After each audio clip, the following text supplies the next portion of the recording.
larger theme of Black female resistance that was happening at the time. Yeah. And Shug totally disrupts the power dynamics in that house. She teaches Celie about self-love and pleasure, encourages her to find her voice. Right. And it's not just Shug. There's Sophia, Harpo's wife. She embodies that resistance, too. She's strong and independent. Absolutely refuses to be dominated by men. Welcome to Witter. Who Has Time to Read? The podcast that brings deep dives for busy minds. Listen to AI hosts Jane and Dane and get ready to unpack the world's most captivating books in just a fraction of the time. Whether commuting, working out, or just squeezing in a quick break, we deliver key insights, thought-provoking themes, and takeaways you can carry into your day. Don't forget to like, subscribe, and leave a comment. Plus, use our links in the description to purchase this book. Your support helps us bring more engaging book discussions to you. Listen and follow us wherever you get your podcasts. Who has time to read? You do, with Witter. Welcome back to Witter, everyone. Our deep dives for busy minds continue. This month, we're diving into Black Voices for Black History Month. And today, we're going deep into Alice Walker's The Color Purple. It's a powerful book, definitely one that stays with you. Absolutely. So for our listeners, The Color Purple is told through letters from the main character, Celie. Right. A Black woman in early 20th century rural Georgia. You know, in this format, it's called an epistolary novel, by the way, really gives us like this intimate window into Celie's world, like we're reading her diary. Yeah, you really feel like you're right there with her, experiencing everything she goes through. And her journey is, well, it's rough. I mean, we meet her at 14. She's facing abuse from her stepfather. And she's forced to marry this man. He's only referred to as Mr. Brine.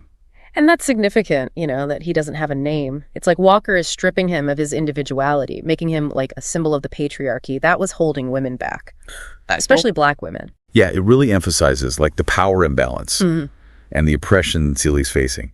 But there are these little glimmers of hope. You know, like her bond with her sister Nettie, they write letters. Yeah, the letters are so important. Even though Mr. Egg tries to keep them apart. They're not just about like support either. They show these contrasting worlds. Celie stuck in rural Georgia, right? But Nettie's letters, she becomes a missionary in Africa. It really opens up this whole wider perspective. Yeah, it shows colonialism and the effects of racism. Yeah. On a global scale. Exactly. And how interconnected these struggles were. Then there's Shug Avery. Mr. J's former lover. Oh, Shug. She really shakes things up. Right. She's like a catalyst for Celie's like self-discovery. She's so defiant, self-assured, really challenges Celie's understanding of, you know, what it even means to be a woman. Definitely. And that connects to this larger theme of Black female resistance that was happening at the time. Yeah. And Shug totally disrupts the power dynamics in that house. She teaches Celie about self-love and pleasure, encourages her to find her voice. Right. And it's not just Shug. There's Sophia, Harpo's wife. She embodies that resistance, too. She's strong and independent. Absolutely refuses to be dominated by men, right, or by society's expectations. So we're starting to see how Celie's experiences connect to these larger themes in the Black experience during this era. But how does Walker, like, use the format, the letters, to strengthen those themes? Ooh, that's a great question. The epistolary format, it does so much more than just tell the story. It adds like layers of meaning and impact. Let's dig into that in the next part of our deep dive.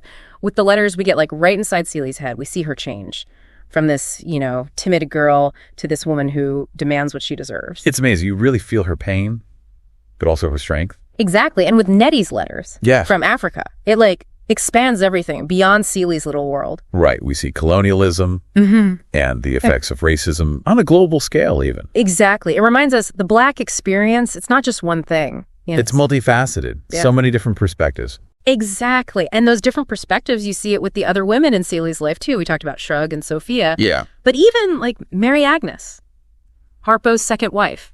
They all add to this picture of Black womanhood that Walker's painting. It's true.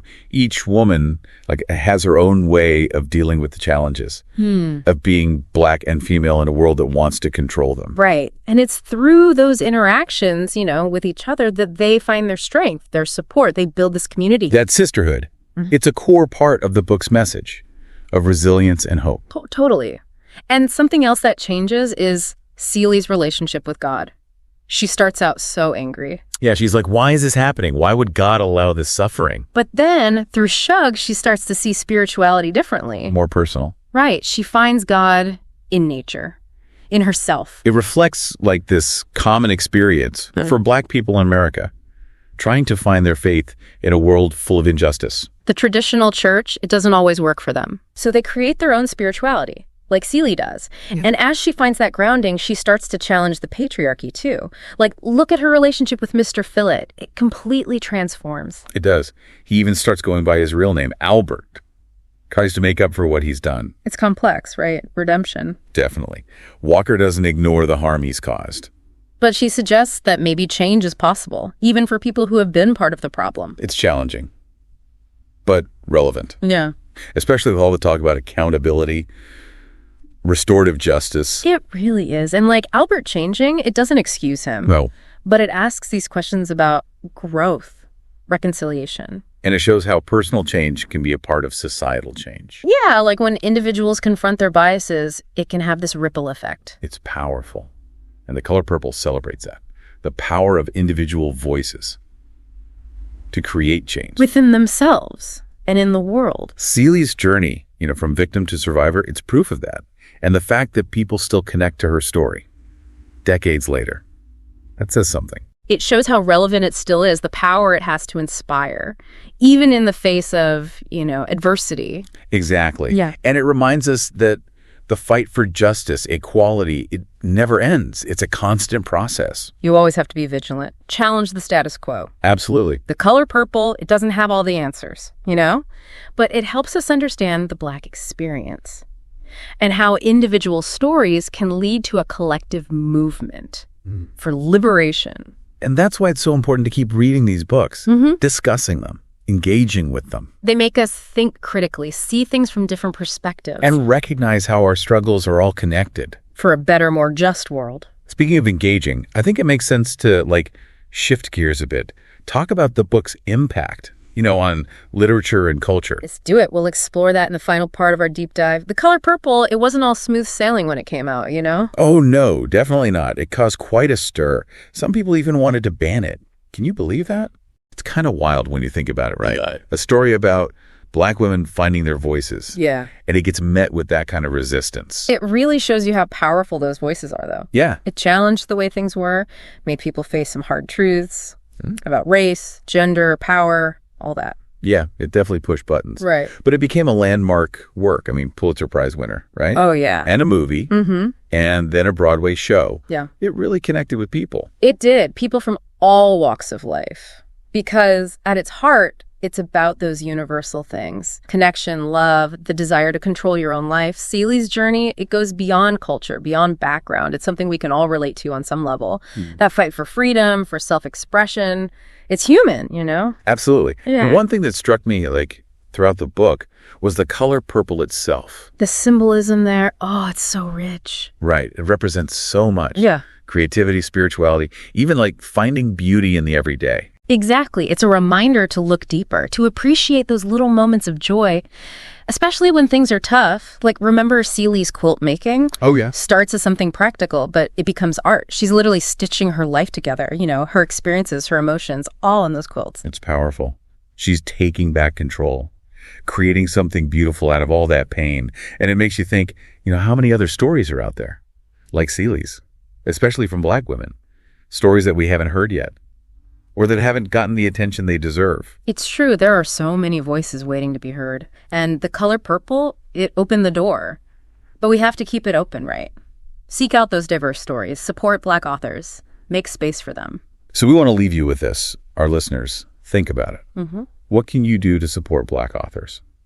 Maybe pick up a book by someone you've never read before, or join a book club that focuses on Black literature.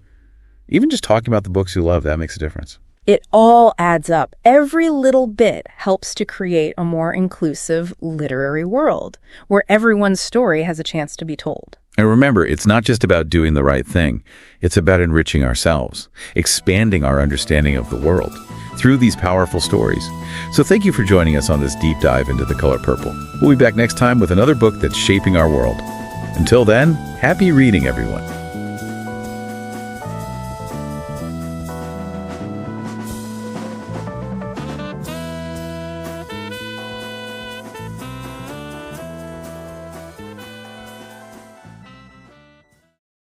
Thanks for listening to Witter, Who Has Time to Read, produced by One Media. Please support the author by purchasing the book or audiobook using the link in the description. It's a great way to help keep the art of writing alive. And stay in the loop. Subscribe to our newsletter for updates on weekly deep dives. And don't forget to share your thoughts or suggest our next deep dive at witterpodcast@gmail.com.